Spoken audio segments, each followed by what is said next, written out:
Hello everyone, this is Lady G at Great Basin Alchemy. Welcome to my channel. The smoke is back. We have a couple of really large fires that started this week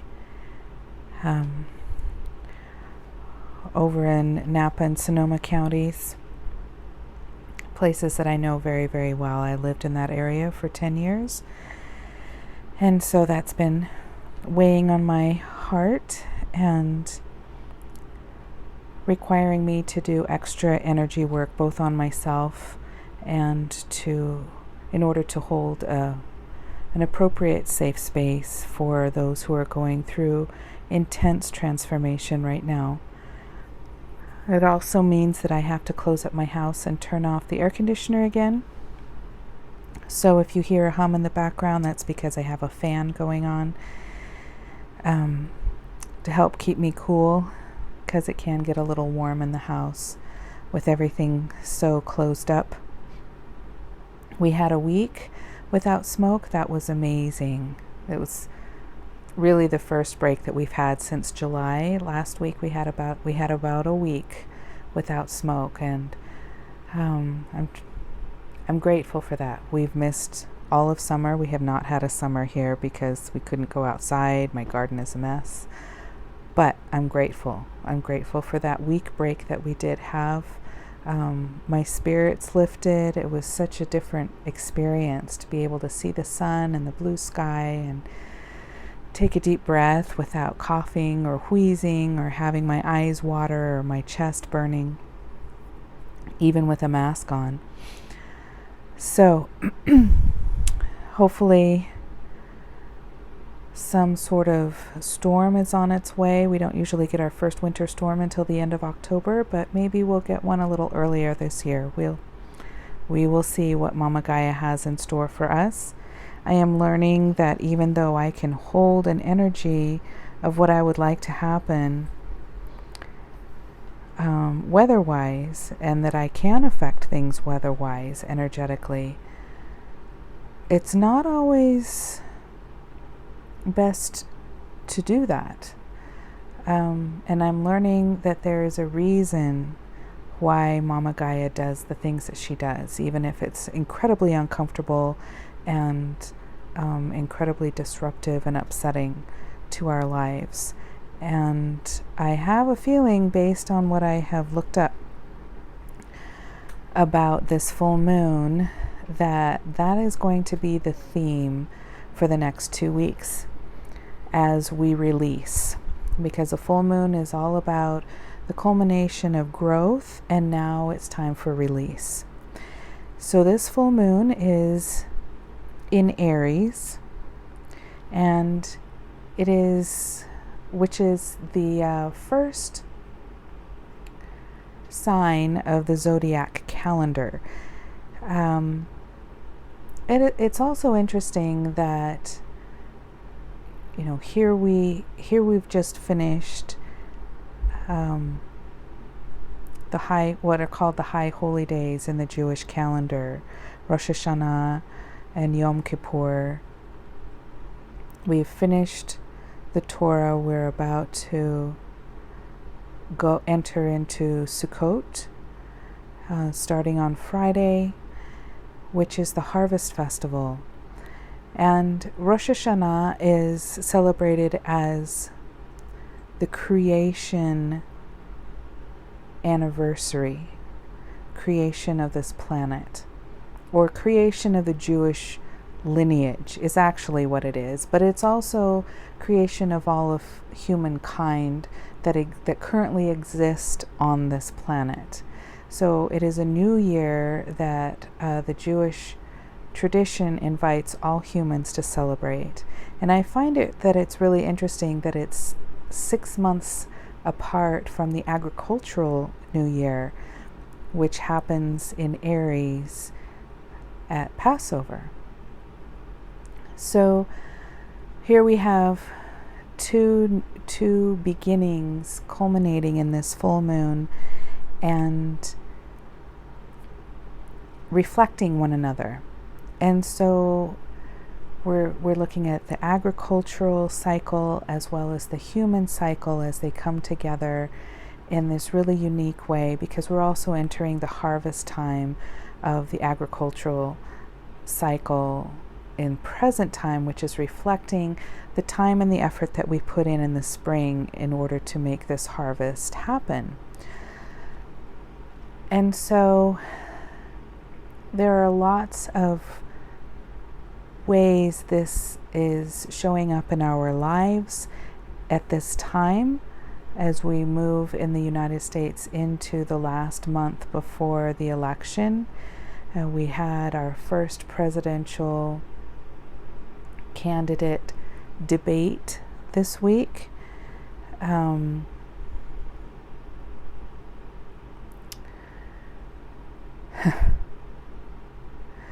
What do I even say about that? Oh my gosh.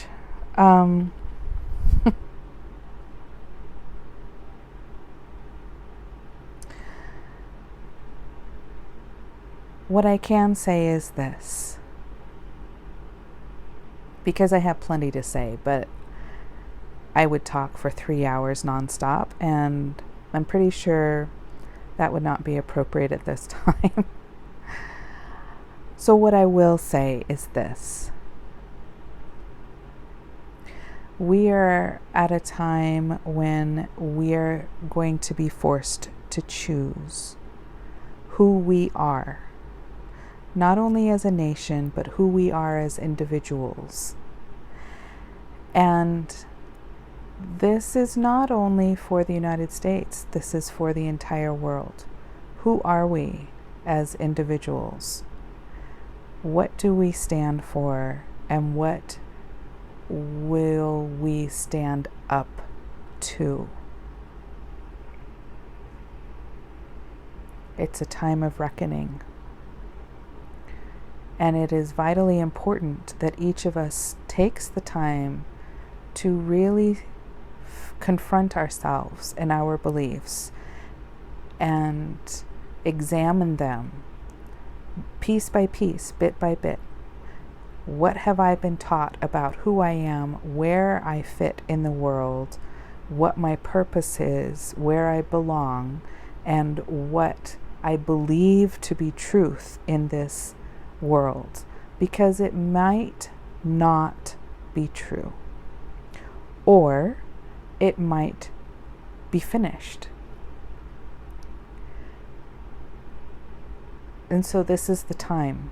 This is our time to really confront these things within ourselves. So it's going to be really interesting to see how this reading supports this idea. I have a feeling it's going to be very much in line with what I just said, because I did not come up with that. That was purely channeled information.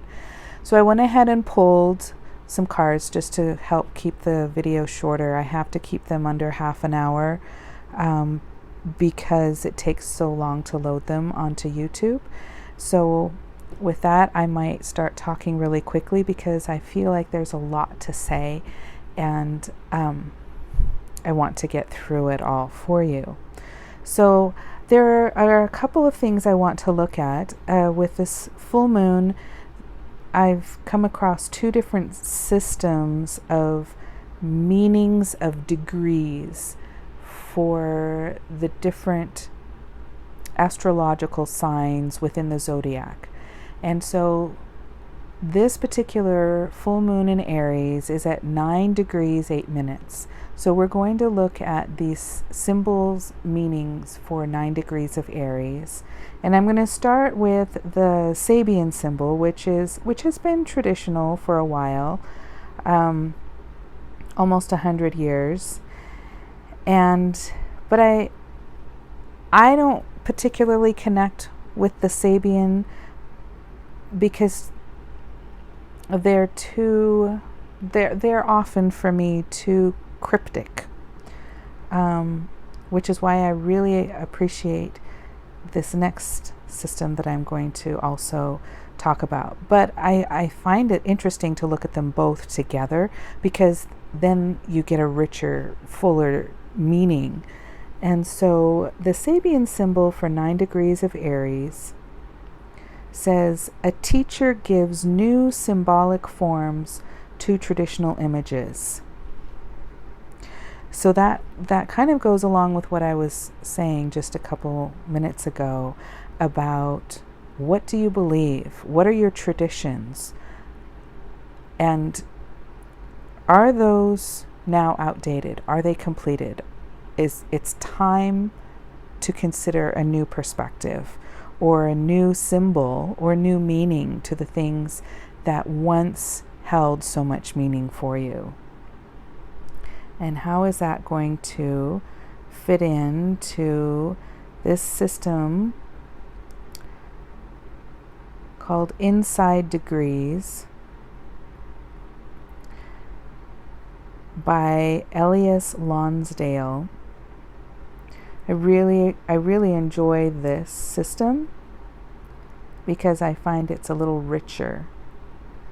There's much more information provided. So Aries, 9 degrees, a fat man in a state of reverie smoking a hookah. It's almost what I see in my mind is Jabba the Hutt. Superior to the world, experienced and sophisticated, seeing in the future what you have seen in the past at the next point in the spiral. Bored and worldly wise, unchallenged by the pace and the wits of others, you are disdainful and haughty. Yet in the center of all this lies as fresh a perception and way of being as the outward husk has grown decadent. Bearing inside new worlds, trumpeting outside your disengagement from old worlds, you walk an edge sharp and dangerous between your impatient dismissal of the past and all worlds linked with the past, and a hunger and yearning for a different world altogether that burns and aches and will not go away. Along that razor's edge lies destiny, half volatile and half triumphant. These two sides war and collide in a rivalry for who will decide the outcome. So, yeah, here we go. Okay.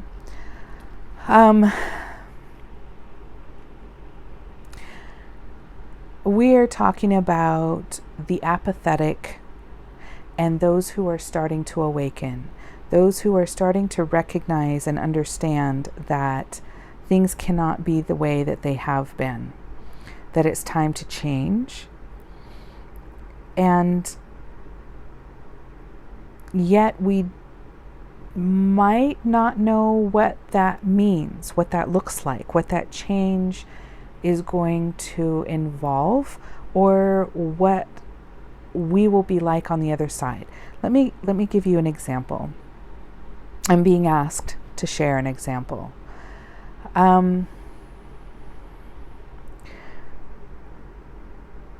When I turned 30, most people, everybody experiences their first Saturn return between the age of 28 and 30. And I definitely did. Mine hit hardcore. I questioned everything. In particular, I questioned the religion in which I was raised, which was an evangelical Christian denomination. And it took about 2 years of intense scrutiny to dismantle everything that I thought I knew according to what I had been raised to believe. And after I dismantled it, I picked up each of the pieces and I examined them to see if they were really what I believed deep inside my core, or if these were things that just didn't matter to me. And as I kept the things that were important to me, that I knew that I believed was true for me, and I had a handful of items left. And I had no idea what to do with this because it didn't fit. It didn't fit any community. It didn't fit any religion. It didn't fit any organization or philosophy of thought. But I knew this handful of things to be true for me at the time. And so I was religionless for the next 3 years. I continued to study, I continued to search, I continued to grow and evolve, but I felt like I didn't want to jump out of the frying pan into the fire by joining another group or another community or just taking the most important things of these and joining another religion, because that didn't feel right to me either. I needed time to detox from all that I was walking away from. I needed time to heal from all of that and really come to a place of center and balance. But that took an incredibly long time. I mean, even though I did eventually decide that I wanted to convert to Judaism and have since moved into a more mystical practice of Judaism, it took a very long time to really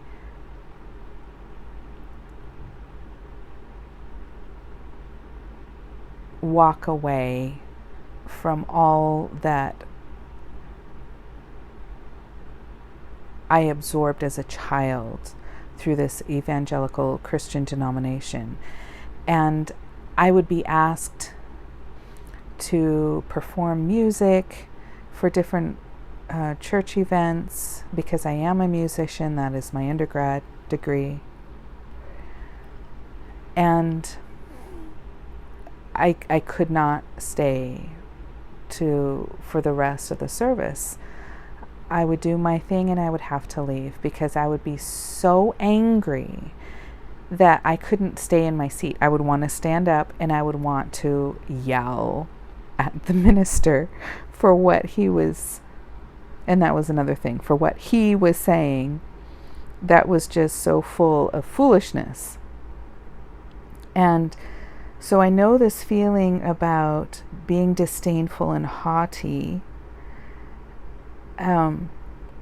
yet in the center of all this lies as a fresh perception and a way of being as the outward husk has grown decadent, bearing inside new worlds, trumpeting outside your disengagement from old worlds. You walk an edge sharp and dangerous between your impatient dismissal of the past and all worlds linked with the past, and a hunger and yearning for a different world altogether that burns and aches and will not go away.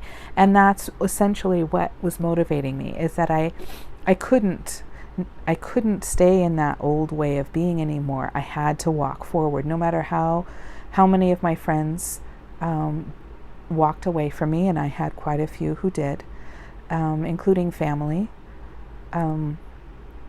And that was incredibly painful, but I could not let that keep me from moving forward onto the path that I knew was mine. And that is what is happening now. And this full moon is going to heighten it. So let's see what the cards have to say as well. So this is a plant. I asked the plant community to give me their wisdom, to tell me what it was that they wanted to share with you. And this is the card that came up, which is wheat. And this is Bridget's cross. Bridget is a fire goddess. And if I remember correctly, she is celebrated on May the 1st. Is that Bridget's day? I don't remember, and I didn't take the time to look it up. So I apologize. If any of you know, please feel free to tell me in the comments. But I do find it interesting that she is the fire goddess. She is a fire goddess, and Aries is a fire sign. But it is also a mutable sign, which means it can change and evolve. And so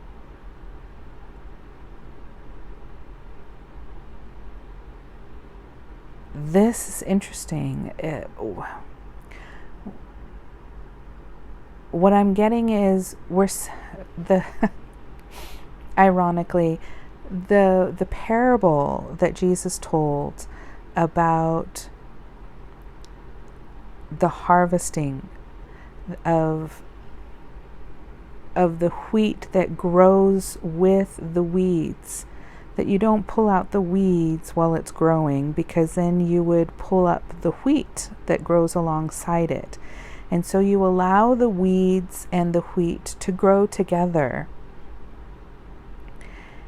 until the wheat has ripened, has fully grown and ripened and matured. And at that point, you harvest, and you harvest everyone. You harvest the weeds and you harvest the wheat. And then after everything is harvested, you separate the wheat from the chaff and the weeds. And you keep the precious, and you let go of everything else that is not. And in the parable, Jesus likens the wheat and the weeds to people. And so I'm seeing that there is a group of people who are not ready to evolve. They are not ready to awaken. They are not ready to let go of the old world ways of patriarchy, of white supremacy, of domination, of oppression of people of color and women. They are not willing to evolve beyond that. And Mama Gaia is saying, wake up or move on. And I'm seeing that there is another place that is available for these people to continue their evolution, but it is not this planet. It is a different planet that they can continue doing their evolution. And that is what is going on right now. And COVID-19 is a mechanism by which this is happening. That doesn't mean that everybody who has died of COVID-19 is not willing to awaken and let go of the old world ways. I'm saying it is one mechanism that is accomplishing this separating of the wheat from the chaff for some people. I'm also saying that this is the message from the plant world that Mama Gaia is giving to us, saying now is the time. We are in that harvest time. Sukkot is the harvest festival of reaping that which we have sown. And it is time for an accountability. In a sense, it's a time of judgment. This is our time to judge ourselves. And that's what the time of judgment is all about. We judge ourselves. What are we willing to do? What are we willing to sacrifice from what we thought we knew in order to have space to receive that which is coming, which is better, which is the new earth, a new way of doing things, even though we don't know what that is. We will be in limbo for a while, settling into this new sense of balance, detoxing from the old ways in order to make room for our new future. I guess there can't be a new future, but making room for a new way of being that we might not even be able to perceive or conceive at this point in time, because we are being hindered in some way.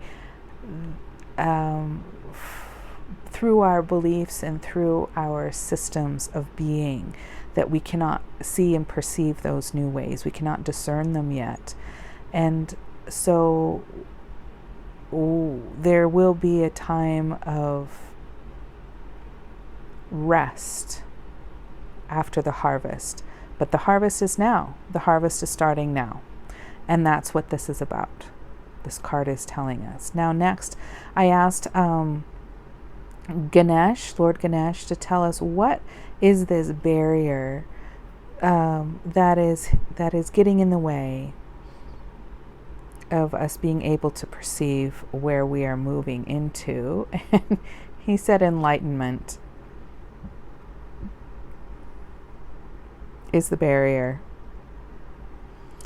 And Mama Gaia is saying that is why climate change to this extreme is happening, is to assist our enlightenment. That is why the fires, that is why stronger hurricanes, that is why extremes in temperature, hotter summers and colder winters, or even extreme fluctuations within each season. She's saying, the earthquakes that are happening. She's doing it to assist our enlightenment, our awakening, for this time of reckoning, this time of judgment. And that if we choose this, if we choose to experience our enlightenment and understand things and move into a greater and newer sense of truth, that she doesn't need to go to these extremes. And this is why I said a little bit earlier, I am learning not to try to manipulate Mama Gaia or ask her to change what she has done weather-wise or with the fires or anything like this, because she has a reason, she has a purpose. And if I interfere with that, I am interfering with other people's potential for awakening and enlightenment. And I don't want to interfere with that, because it's important. It's important for people to have that choice. It's important for people to do this, to have the opportunity. And if I interfere with that, then I am interfering with their free will and their freedom, and that is not appropriate. So, Mama Gaia is doing what she can to assist us in evolving and becoming more enlightened. And if we can choose it, there is less resistance. If we choose it, if we step into the flow of this, it is easier for us. And so I'm going to do a quick protocol around that.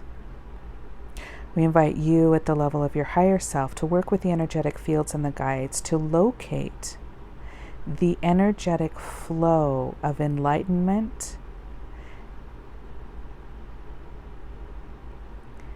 and transformation and spiritual and consciousness evolution towards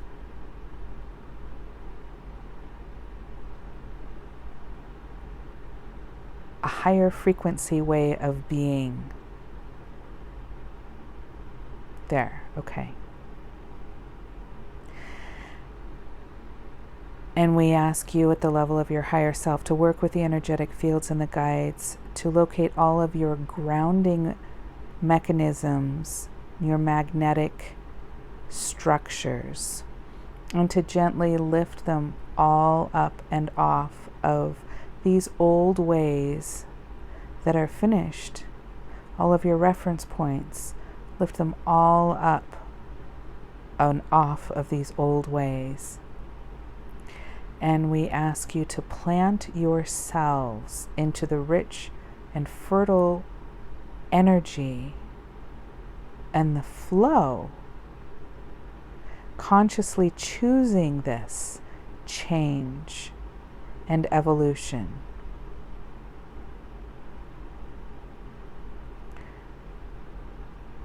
For a more graceful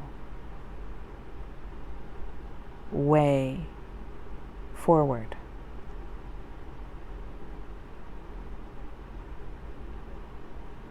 I'm looking to see if there are any other pieces involved in this.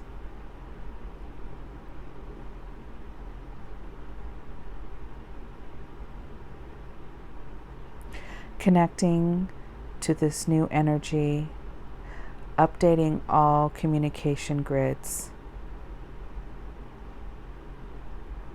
and aligning to the new polarity that exists in this new frequency.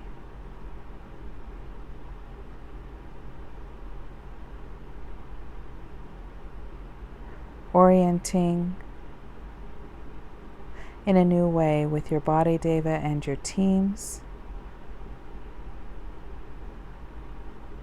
Anchoring in to your divine line, body deva, anchor into your divine line, and then ground into your home planets from this new perspective.